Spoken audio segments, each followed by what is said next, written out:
Welcome to the Musical Moments with Tanya. Today we talk with adult students of Sharon Music Academy. There's a misconception that you can learn how to play an instrument only in your childhood. That's not true. We have a vibrant community of adult students that study an instrument and very successfully, though I think it takes a character. They are loaded with responsibilities at their work and family matters. And we're interested, how do they do it? What triggered their desire to take up the music instrument? And we ask those questions at our regular music evenings at Sharon Music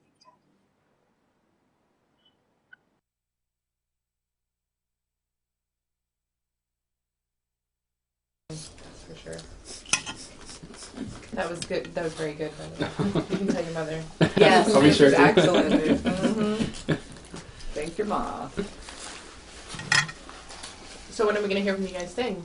It'll be a while. When our Russian gets better and we can do a Russian folk song, that's what we'll sing. That's what you're practicing. Wow, that would be cool. Sing it in Russian? I did a long time Oh, ago. that's pretty cool. I love Russian romances. Orka Chorny and Russian songs. Borodino. It's going to be amazing. If I sing a Russian folk song, what's the big deal? Do you sing duets? Pardon? Do you sing duets? No, no. So when you start performing, you'll be doing solos. I would imagine. Okay. That's what keeps this marriage alive. Don't push it, Eileen. Don't push it. She works the night shift and I work the day shift. Right. And she has for Oh. 30-something years, and we've been married 48 this year. So Oh, I didn't ask, what do you do? I'm a nurse. Oh, wow. I can imagine that any idea just has an explosion of different opinions. So I want to throw in our conversation my question. Everybody is busy. We are what we do. We do it all the time. We do it day and night. I thought my grandmother, who was a medical doctor, she worked around the clock. Now my acquaintances who are the same profession, they work around the clock, not 24 hours a day, 36 hours a day. They just get up 12 hours earlier. And you still find the place and time for music, and at some point you decided not only play an instrument the way you could, but better yourself and take up the professional music lessons. So I wonder, was it a trigger? And what if anybody has a nice story? What was the turning point that made you from a music lover into a music I student? guess I can share first. I'm just wondering, in 2009, November, maybe you were at Johnson String or something, buying a channel? No, I had. Okay, maybe someone looks like you. That was the first time we went to a music store to rent a violin for my daughter.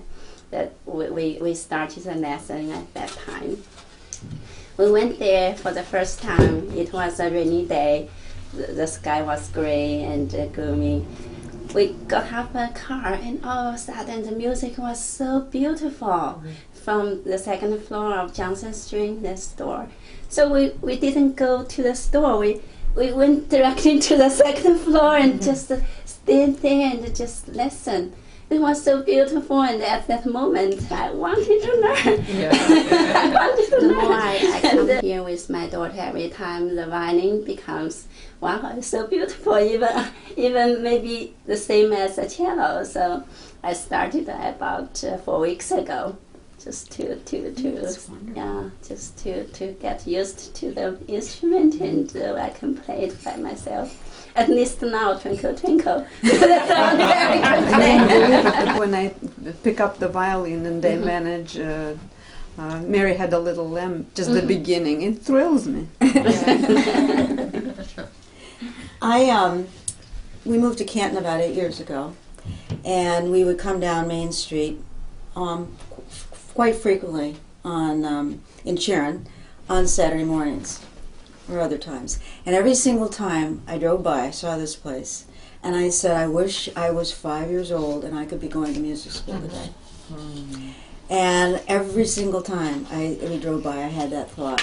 And I happen to be a jazz fanatic, and I love jazz piano. And 2.5 years ago, this amazing thought came over my mind, like, well, why don't I just learn how to play piano?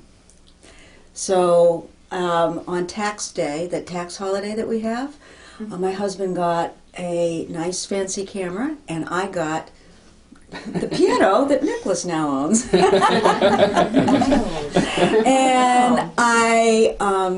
I started taking, I called here, I called around and I called here, and I started taking, and I have a wonderful, wonderful teacher, and I now have a grand piano. That's why Nicholas has my piano. Wow. I remember very well once I've met you on the steps, on the stairs, and you said, just a little bit out of the blue, because there wasn't no conversation before. Just the first phrase I've heard, said, "I love my teacher." Actually, I have a really good story. I had just moved home I was in a long-term relationship, and we had just recently broken up, and I was starting a new chapter in my life. And I met with a girlfriend at the bar, and we were meeting with a couple friends from high school, and we were sitting there chatting with them, and I came to find out that these guys are in a band. They've been in a band all throughout high school and into college, and now they're famous, and they tour with Taylor Swift as like her opening band, and I had no idea that they were famous at all. And I was sitting there talking to them, and he was talking about touring, and I was like, oh, that's great. And then he's like, yeah, we just wrapped up with Taylor Swift. And I was like, wait, what? Did I miss something? And he's like, yeah, we're in this band called Boys Like Girls, and they have like popular songs on the radio and like Kiss 108. And I was talking about it, and I was like, oh, I always wanted to play the cello. And they were like, you should do it. And I was like, no, yeah, that's ridiculous. And they were like, and I was like, how long do you think it would take me to learn the cello? And he was like, 3 months. I was like, really? And I was like, I'm going to go tomorrow and go to get a cello. And he was telling me about how you could rent a cello, and the money goes towards eventually owning your own. And then the next day I went and researched it. And they were shocked, because I met them the following week. They were shocked to believe I actually went and rented the cello and set up lessons, because how many people say, oh, I'm gonna do it. I'm gonna do it. And especially when you're at the bar, you're like, oh, I'm gonna do that. But I went and I did it. So I guess it was always surrounding myself with people who were into music, and I was always envious of them, and I just was sick and tired of being envious. So I decided to do it myself. Awesome. That was my story. Which is pretty fun. Must be more stories. What about you, Lee? All my friends Sergey. I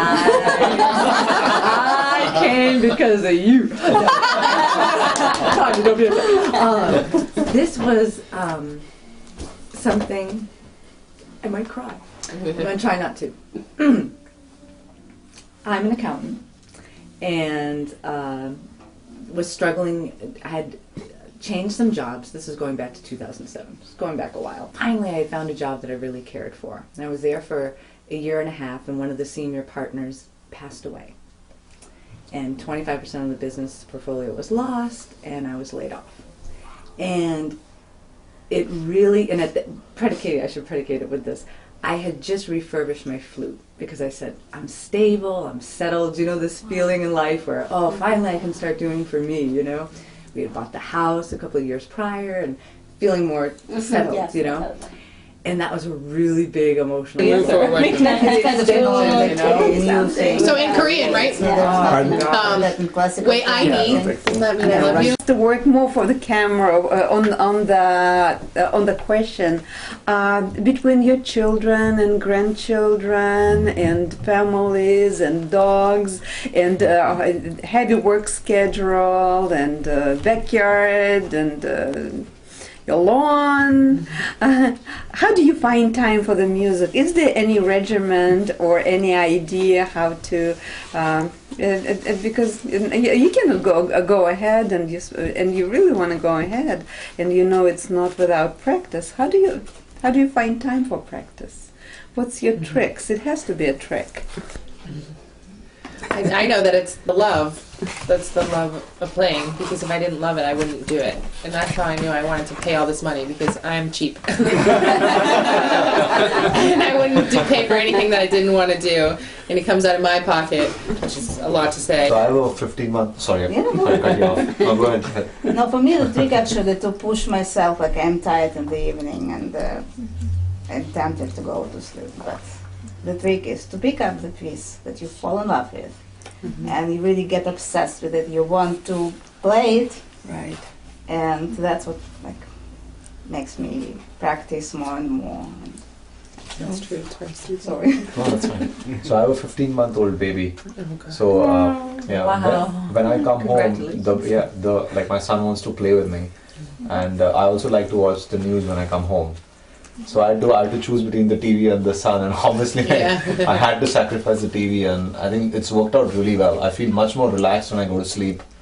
I think giving up TV for playing the guitar, just practicing, soothes me a lot before I go to sleep, and I get to play with my son, and I feel much more fulfilled at the end of the day.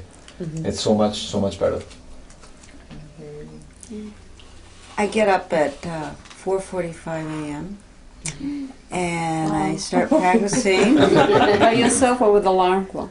Oh, no, with alarm clock. Well, actually, it's alarm clock, but oftentimes I'm waking up, like, depends on what's going on. Sometimes I get a little excited about getting up to practice, so I wake up at ridiculous hours, but I have to stay in bed long enough not to disturb my husband totally.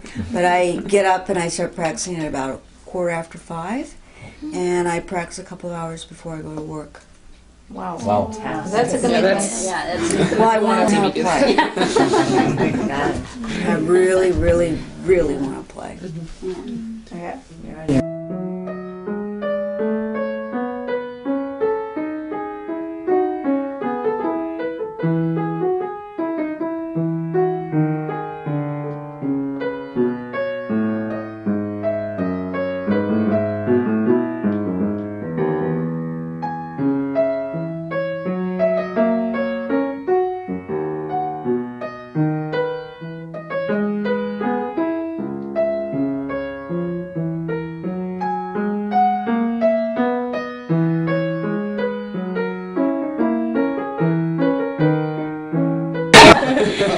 every day if I can find 10 minutes, I'm lucky. Like sometimes before I send my kids to the, when we're waiting for the bus, if the bus still not here and the kids are ready, I say let me play 10 minutes and I'm waiting for that. Or before the kids go to bed after dinner, after we play a little while and everybody is settled down, okay, I say, okay, give me myself 10 minutes, I do that. But now I guess it works well if I don't play that much, but I just find a little time every day to have the little joy for myself. For us, it's a little easier. We don't have an instrument to worry about. Yeah. Yeah. So Shower. Good to go. long drive to work, long drive home. Wow. Yeah, breathing exercises. Cool. And I do acupuncture once a week, so I lay there and do all the breathing exercises. Wow. And expand my lung power. But wherever. Wow. Wherever. I need to get a better habit, but I don't sleep that much. I have minimal sleep, so I should be able to do a little more, but I'm working on it. So that's why I'm interested in hearing everybody else's ideas. Well, I'm not going to attempt the flute in the car. That would probably be I've seen people do a lot, you know? If you see me screwing down the street doing this, then call No hands on the wheel. call the 5-0, you know? But, Texting with the other hand. I'm very similar with me. It's 5 minutes, and then I think I really started to graduate. I think, what did I say, 6 months? Like a good half an hour. It's hard sometimes after work. It would be the best thing, but I'm so tired. Right. Sometimes I'm so tired, and if I can just get myself to do it without slumping, because I'm with you, my friend. what was your name again? Mandeep. Mandeep. I'm Yep. Lee. Pleased to Nice meet to you. meet you. The television, you think it's a relaxing instrument? It's hard. It's not. I want to turn that machine Yes. off, you know, and just get with the music, and it's so much better. Yep. So much better. And Sam has, as I think, what did you have? Three animals? Oh, I have three little dogs. Yeah, 3 little dogs. Yeah. Yeah, Sam's getting a little bit better or I'm getting a little bit better because he's staying in the room. So I'm getting a little bit That's better. an improvement, yeah. Yeah. And then the weekends in the morning. I feel like I sound better in the morning, but who knows? So I guess it's the pitch, because dogs love piano. They like vibration. My dog knew my repertoire, and when all the kids go away, students, and I start playing my pieces, he just come running. Yeah. My Wow. dog, and under the piano or next to the piano. My dog loved piano. I wanted to be like the Pied Piper, and I love animals, so I thought they'd all come. And we'll see. Hop on your shoulder. Yeah, the bird will land here. And, A bird lands on your head. I imagine it. Did anybody's life change after you take up on music lessons? Or are you just trying to fit in your life as it is? I have a little more confidence. You know, even when I sing in the choir, I enjoy it more and I have more confidence in what I'm doing. So that's made a big difference. I feel special that I'm doing something different than.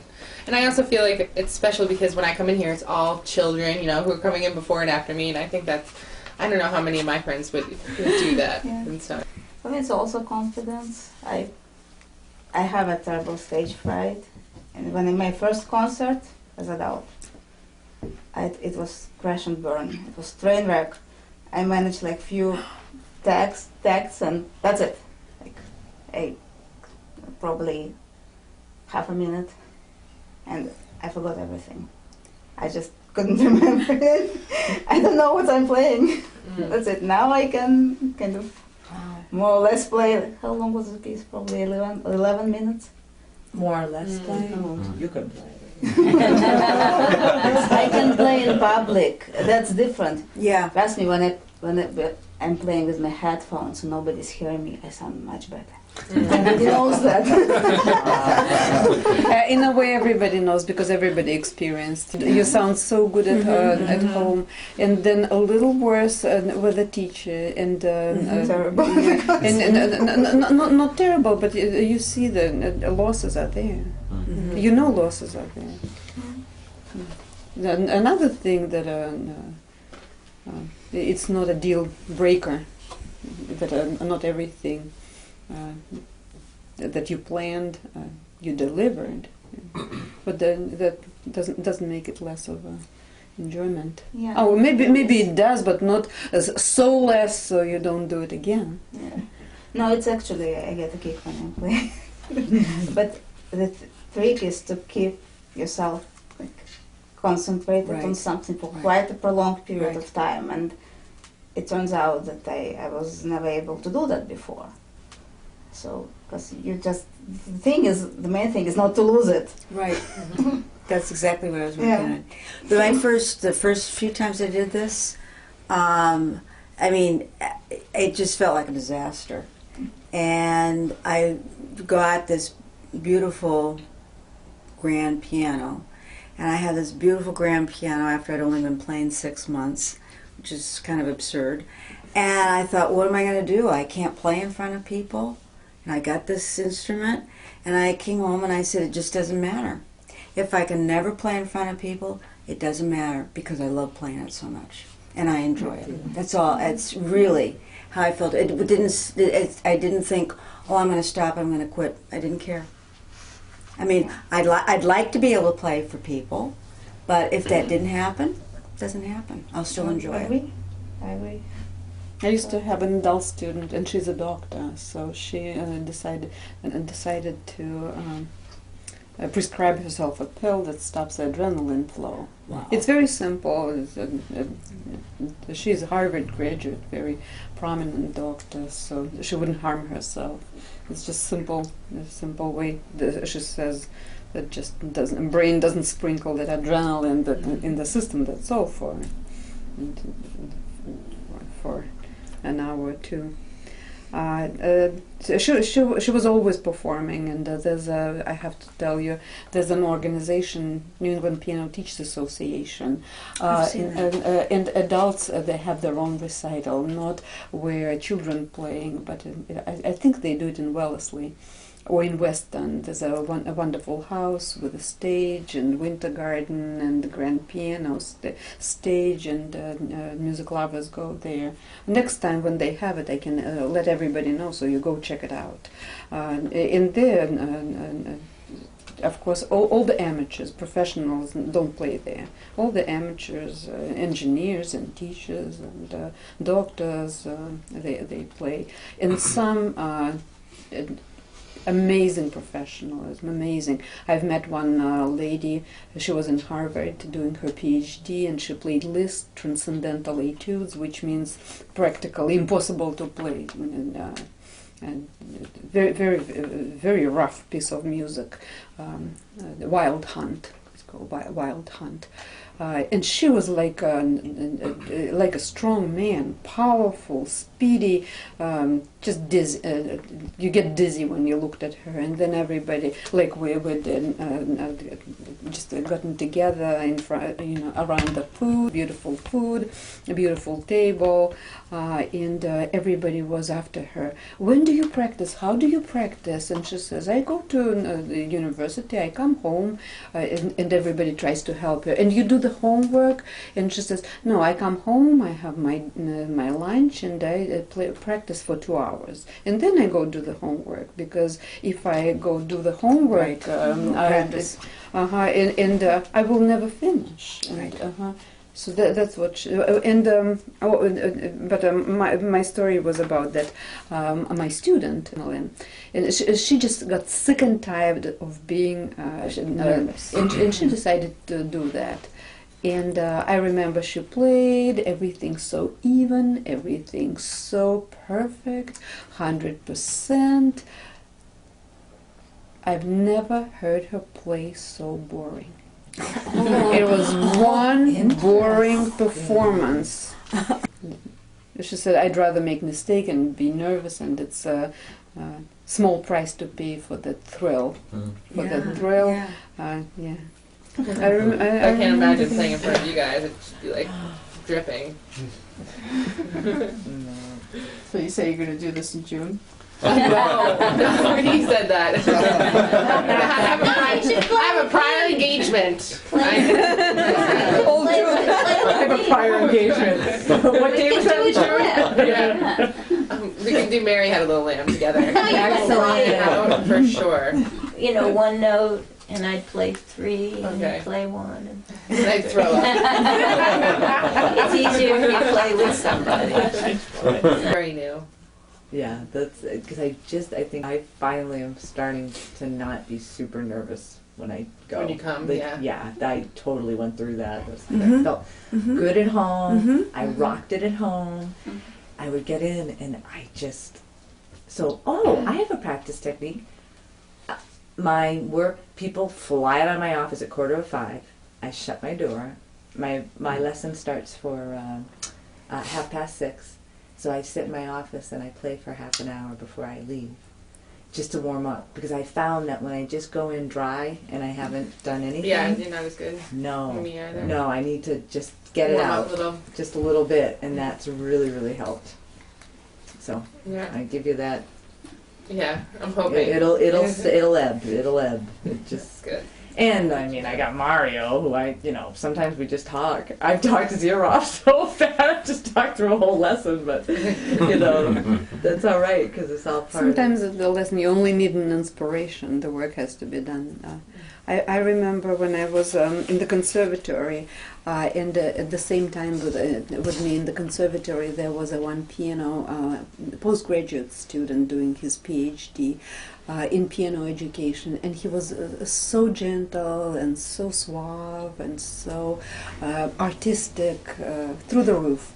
And then he says how to teach kids that piano, amazing piano touch. And he'd say, like it's a cranberry, and he describes it, how the skin of the berry is so transparent and thin, and how inside it's just like like a ruby, that the juice inside of it, and you put it in your palm, and how you just squeeze it nicely, but no, so it squirts, but to the fullest, so you have like a palm full of the juice, and he'd go forever, and more metaphors, and I said, but is it practical? To spend the whole lesson. Yeah, I know. And she said, Tanya, if it's working, if the child is susceptible, and if he draws the essence of this lesson, it's really worth it. Yeah. I do well with metaphors. Mikhail says, with the holding the back of the cello, she says, don't, with the pressure of my thumb, she's like, imagine there's a nest full of eggs, and if you push too hard, you're going to crack the egg. Oh, God. So it's so hard, because when you're first learning, you're like squeezing it so hard that I'm like, oh, God. Those eggs.